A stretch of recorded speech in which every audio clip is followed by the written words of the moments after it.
अस्सलाम वालेकुम दोस्तों, ज़कात और सदका का पार्ट 2 देखेंगे। तो चलिए शुरू करते हैं। और मौत के बाद जब वो अल्लाह की बारगाह में पेश किया जाएगा तो अल्लाह ताला उससे राज़ी होगा।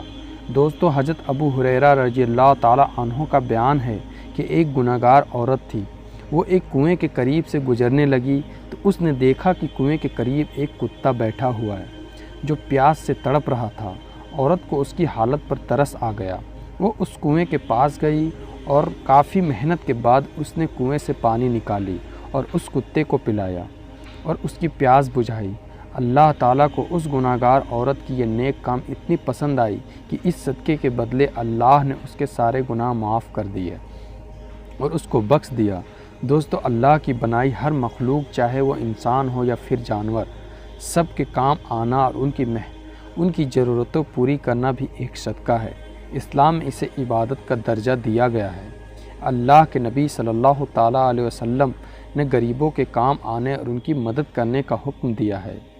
हज़रत अबू सईद खुदरी रज़ियल्लाहु ताला अन्हु का बयान है कि अल्लाह के रसूल सल्लल्लाहु ताला अलैहि वसल्लम ने फरमाया है कि जो शख्स किसी की मदद करे, जैसे उसे पहनने के लिए कपड़े ना हो और उसे कपड़े दे, अल्लाह ताला उसके बदले उसे जन्नती कपड़ा पहनाएगा। और जो किसी भूखे को खाना खिलाएगा तो अल्लाह ताला उसे जन्नत के मेवे खिलाएगा।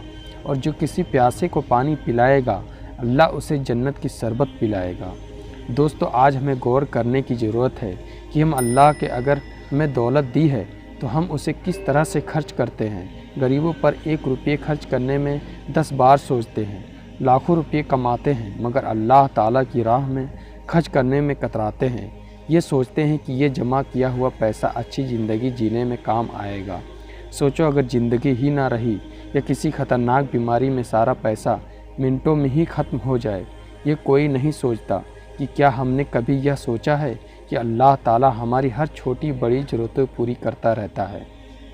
हमें पानी देता है, खाना देता है और सांस लेने के लिए हवा देता है जिससे हम ज़िंदा रहते हैं। अल्लाह चाहे तो एक पल में बारिश को बंद कर दे जिससे नदी और तालाब सूख जाए और खाना पानी मिलना बंद हो जाए, लेकिन अल्लाह ताला ने कभी ऐसा कुछ नहीं किया क्योंकि वो तो बहुत बड़ा मेहरबान और रहम करने वाला है।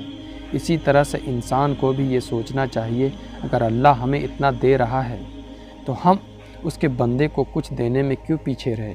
अगर हम अपने रब की रज़ा के लिए किसी की मदद करेंगे तो हमारा रब भी बहुत खुश होगा और हमें दुनिया और आखिरत की नेमतें भी अता करता रहेगा। बता दें कि अपने दौलत को अगर आप गरीबों पर खर्च करते हैं तो उससे आपकी दौलत कम कभी नहीं होगी, क्योंकि अल्लाह ताला ने फरमाया है कि जो बंदा मेरी राह में खर्च करेगा उसे मैं उसके एक के बदले 10 दूंगा। तो दोस्तों, इंसान की सोच गलत है कि हम जो कमाते हैं ये सब मेरा ही है, बल्कि ये सोचो कि हमें अल्लाह के रिज़्क़ दे रहा है।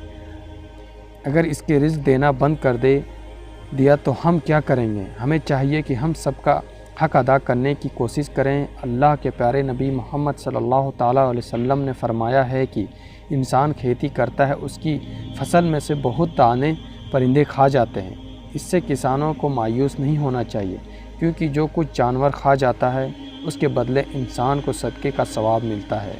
तो ये बहुत बड़ी नेकी है, इसलिए हमें सदका और खैरात करते रहना चाहिए। अल्लाह ताला हम सबको सदका और खैरात करने की तौफ़ीक़ अता फ़रमाए, आमीन। दोस्तों, ऐसे ही मालूमाती वीडियो देखने के लिए मेरे चैनल को सब्सक्राइब